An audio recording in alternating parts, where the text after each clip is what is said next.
Alright, well, this could be the last time this motor ever starts and runs. I've got the parts coming tomorrow, so I'm going to start tearing it all the way down to the block. The heads, the intake, the water pump, the power steering pump, the alternator, the AC compressor.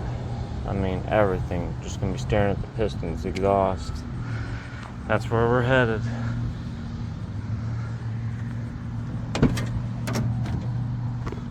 Like a doctor, my tools are laid out.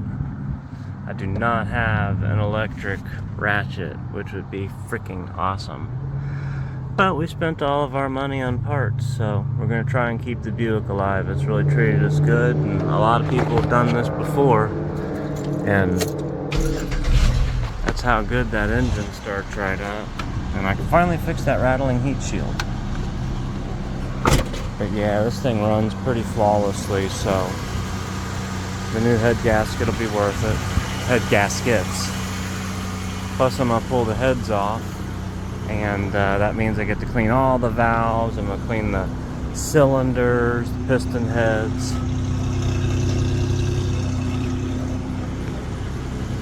But this is last run before she gets totally tore down. Alright, let's shut it off.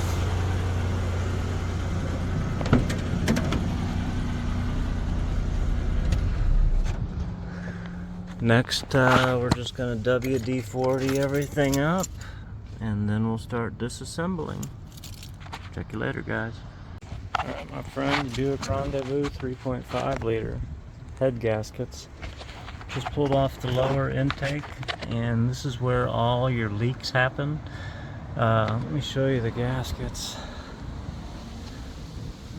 Here's the gaskets I pulled out. So you can see they put just tons of silicone everywhere. The idea is, before any gaskets go in, you put a glob in each corner here.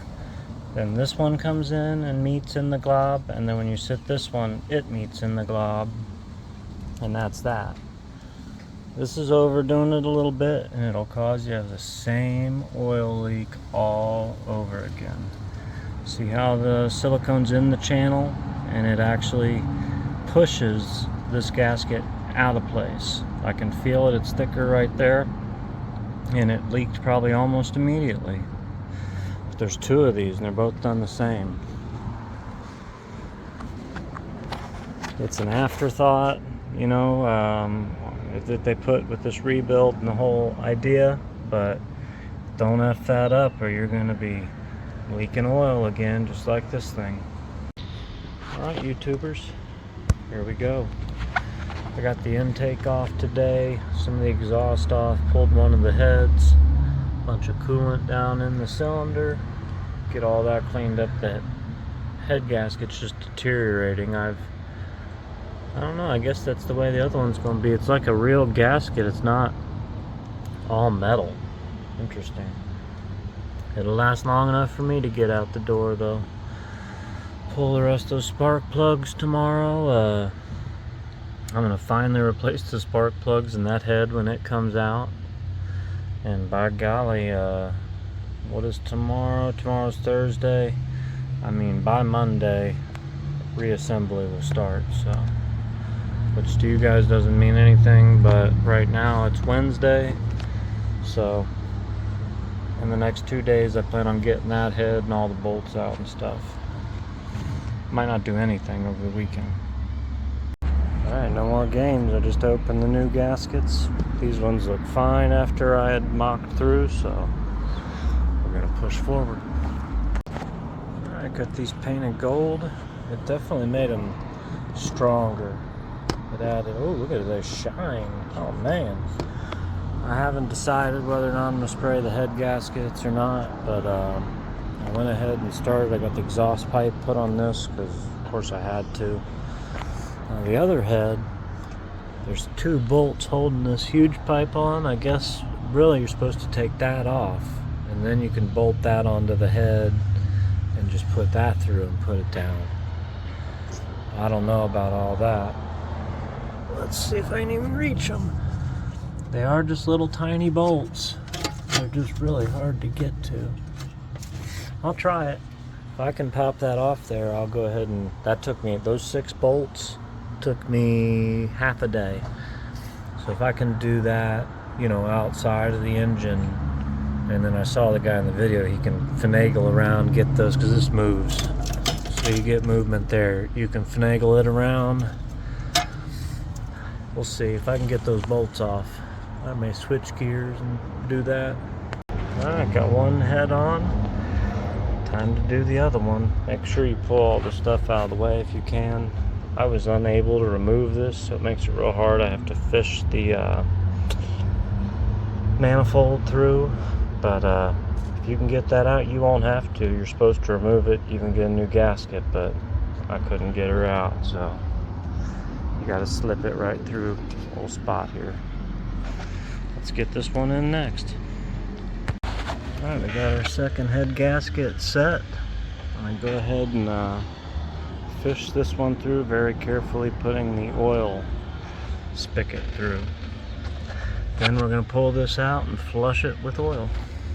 Well, got the heads all in place, gaskets are in. I'm gonna drain the oil now, pull this out, drain the oil, and flush this chamber out. Anything that may have gotten in there, do a little quick clean.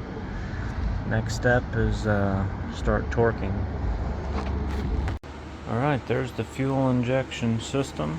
That's all laid out. It finally worked out this time. So we got spark plug 2, cylinder 2. All the numbers finally match up, right? We got a 6, we got a 6, we got a 5, we got a 5, 4, 4. I'm lucky I noticed that last time. Golly, it's basically just like your spark plug wires. You put them in the wrong spot, you're gonna regret it. But I haven't stuck the injectors down into the hole yet. I still got the plastic pieces on there, so now that everything is looking good, I'm gonna grease up the holes and pull all those plastic covers and get this sucker finished up. But it turned out real nice.